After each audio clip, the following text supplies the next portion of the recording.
So a couple weeks ago, we ordered the xTool D1 5-watt diode laser. We got it on Tuesday, and we've been putting it through the motions and trying it out a lot this week. This is kind of a review, but not really so much a review. Not going to go through putting it up. There's a lot of putting it together. There's a lot of reviews out there on putting it together. It comes with everything in the package as far as the bolts, and it doesn't really come with the amazing instructions. It does come with a pretty descriptive book, you know, on what's in the box and things of that nature.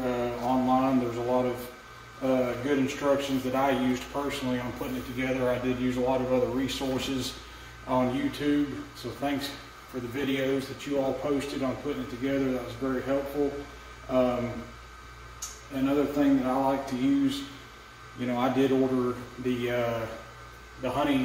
honeycomb, like all of us were waiting on the honeycomb table, the air assist. I ordered that. Now, one question you all might be asking me is, why did you order the 5-watt, not the 10-watt? Well, I knew the 20-watt was coming, and I knew that it was going to be, you know, about $533. So I wanted to use the 5-watt to kind of get used to the system, laser box. I think that's what, yeah, laser box basic, and just kind of get used to it. So the 10-watt is more capable of a system to cut through more materials, but I knew that I was going to be buying the 20-watt version of this laser system. So I went ahead and went with the 5-watt route, because I knew that once the 20-watt came, this 5-watt was probably going to be sitting on a shelf somewhere. So I didn't want to purchase the 10-watt for more money and it be sitting on a shelf somewhere and wind up spending more money, because at the time when I purchased this 5-watt a couple weeks ago, there was a promo code. That promo code is FBD50. I don't know if it's still active or not, but that's Foxtrot Bravo Delta 50, and that's $50 off. So it wound up being about $1,412 after buying the 20-watt. So if I would have went the 10-watt route and then having to do the 20-watt upgrade, it was going to be about $2,102. So it's either $2,000 buying the 10-watt, 20-watt upgrade, or going the 5-watt and doing the 20-watt upgrade for $1,400. So the route I went, doing the 5-watt to the 20-watt upgrade, saved me about $700, and that was with using the $50 promo code FBD50. So yeah, currently for this month until next month when that 20-watt laser comes, yeah, I'm a little bit hindered. I can't cut through all the cool crap you guys are cutting through, or you people are cutting through. But guess what? I'm learning the system. I'm still cutting some pretty cool stuff. I got the, you know, the rotary attachment. I got the honeycombs coming. I don't really know that I need it. So if you're on the fence about ordering this system with the honeycomb, I've really kind of adapted and overcame. I used to be a machinist. So when I was a machinist, I made these 246 blocks that I've been setting a lot of stuff up on to get lifted off my workspace. And then also I've got just some other standoff blocks that I made that I've been lifting my work pieces off of the workbench as well to get that air underneath of my workpiece. So, you know, these, if you bought these, they're very expensive. Now I made these and I had them in my machinist toolbox, so I've been using a lot of these. Now, you could get creative and, you know, use flat stock you may have in your shop to get this lift off the table and maybe save you some money, you know, that $119. Yeah, the $119 for the honeycomb panel. So, you know, I'm not trying to cut xTool's throat by selling all these honeycomb working panels. It may be a useful piece of equipment. I don't know. Mine's on the way. I'll check it out when it comes. But anyways, some of the stuff that I've been cutting, and I'll come over to the camera just to show you that the 5-watt is just as capable. Here, some coasters, you know, It's a good day to have a good day. Little Molen Labe Spartan.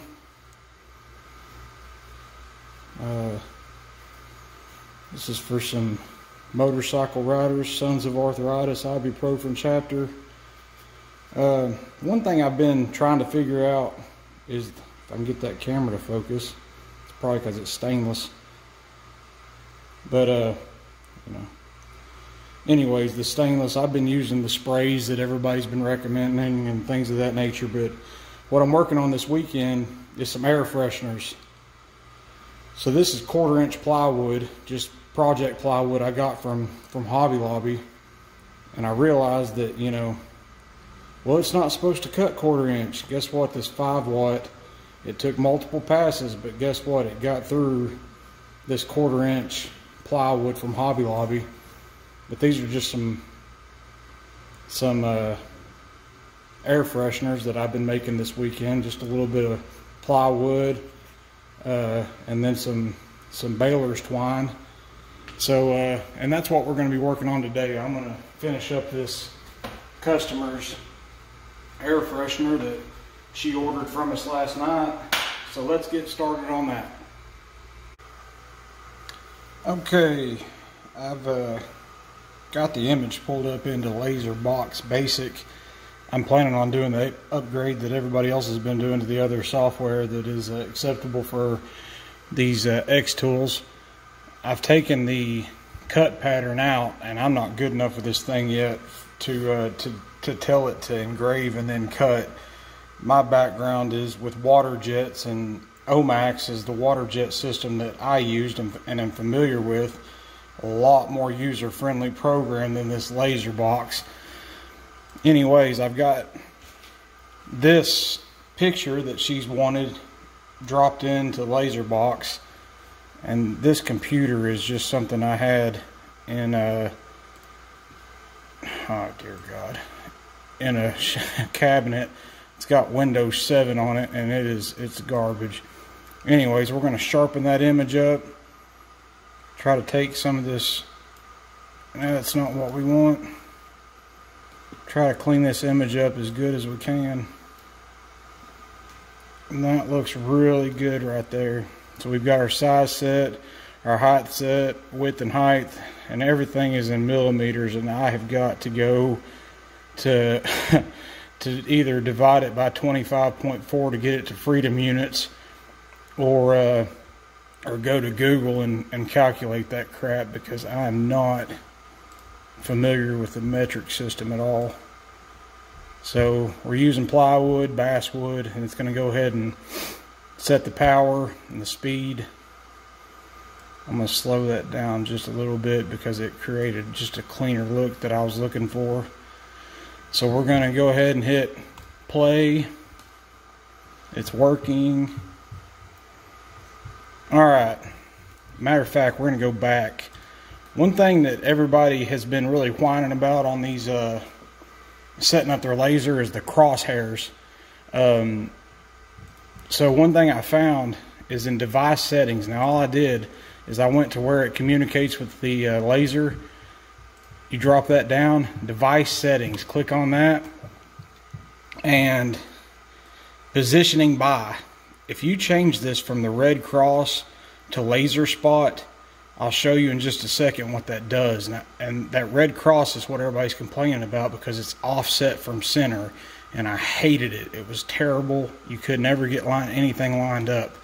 This laser spot is a lot gooder. So we're going to close out of that because I've already got it set.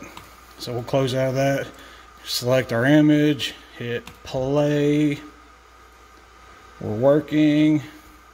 Alright, so we're going to go off this bottom edge laser spot. That's what I was talking about. We're going to turn that on. So that's turned on now. I'm going to pause this film for just a second so I can move the camera over to the laser. Okay, so I've showed you. Well, here we'll back up a second. I'm going to show you a video of this thing cutting out right quick, and then we'll pick up on setting this thing up.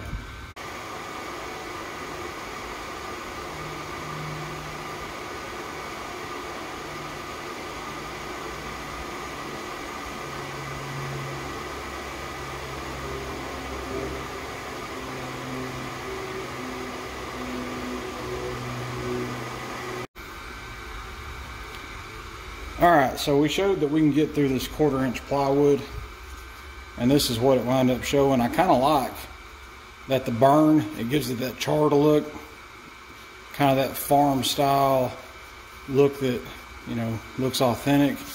And to clean this up, I went to my local farmers co-op slash Ace Hardware, and they had this tack cloth, and all that tack cloth does is if I can find it,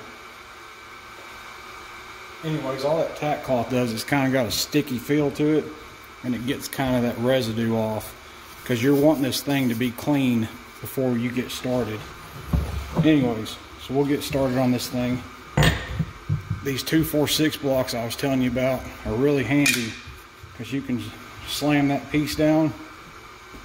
The way I line my stuff up is a speed square, just off the rail here,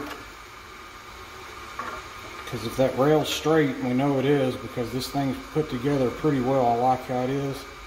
We'll line it up with that speed square, so now our piece is straight with the laser frame.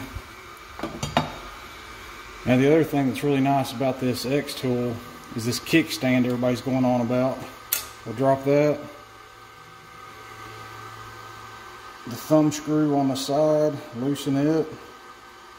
Now all this kickstand does is focus in that laser. So we dropped it, loosened the thumb screw on this side, got the kickstand touching. We'll pull that kickstand back up.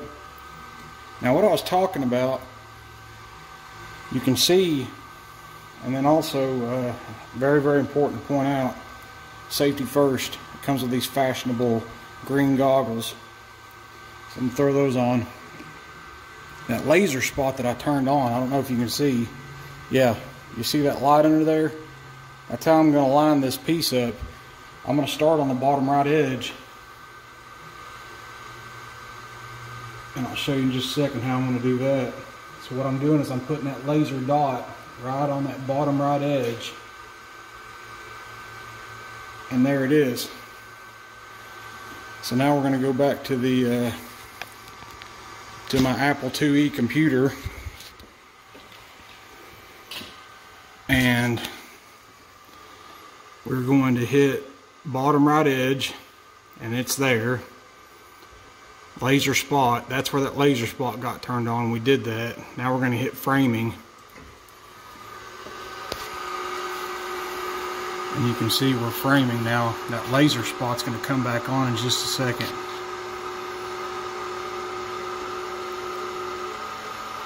And this is telling us if we're lined up with our workpiece. Yep, we're right on that edge, right on the bottom edge, right on that outside edge, and then it's going to go right back to that bottom right edge that we've told it that we want to start from.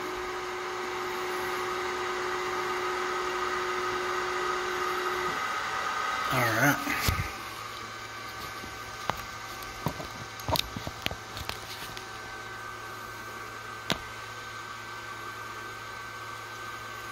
Okay, so now we like where everything's at. We're framed up, and we're going to hit the start button. We've got our PPE on, and there she goes.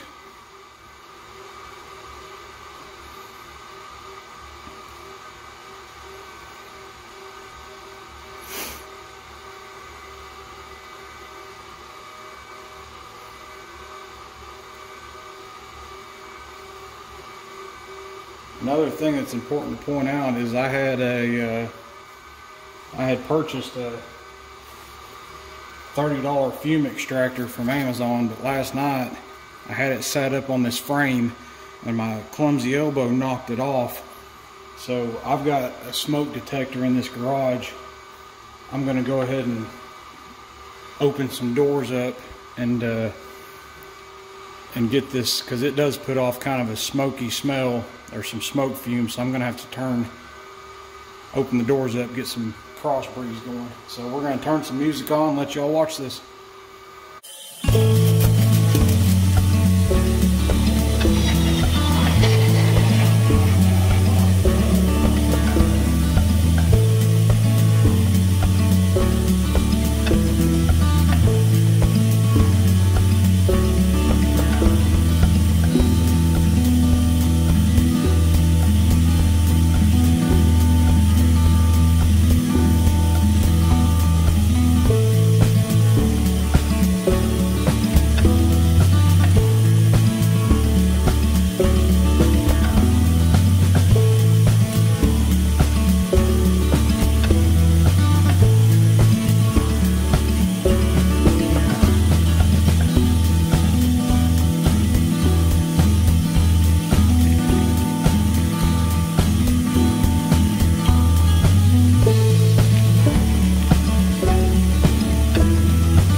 Okay, so that's done. I'm going to shut this garage door because I'm the biggest sissy in the world when it comes to being cold. It's amazing how last weekend I was spreading grass seed and wearing shorts, and now this weekend it's got about 4 inches of snow on the ground. Anyways, it's pretty phenomenal, the detail that came out on this piece of plywood. So what I'll do is I'll engrave the company logo on the back now, and then put a piece of this baler's twine through that hole, spread some smelly good on the back side, and then there you have it. You have a car air freshener for your customer, and pretty easy little project. I think that cut there took about 8 minutes. Now granted, this 5 watt does take quite a bit longer than those higher wattage lasers do, but like I said, I'm going to flop that over and do a little more engraving. One other thing that I've seen is a lot of people having issues with what software to use cleaning up these pictures. You know, some of these Windows programs, I know this Apple IIe I'm using right now doesn't have it, but Photo 3D has been really helpful in cleaning up images, getting the background out of there. My wife has Photoshop. I can use Photoshop, but I haven't had to use it for cleaning these images up. But Photo 3D has been really helpful, using the magic select function to select these elephants and then drop everything out of the background. So Photo 3D I can't say enough about. But yeah, that's it for this weekend's video. If you liked what you saw, share it, like the channel, subscribe to it, and hit that bell. Thanks a lot for watching.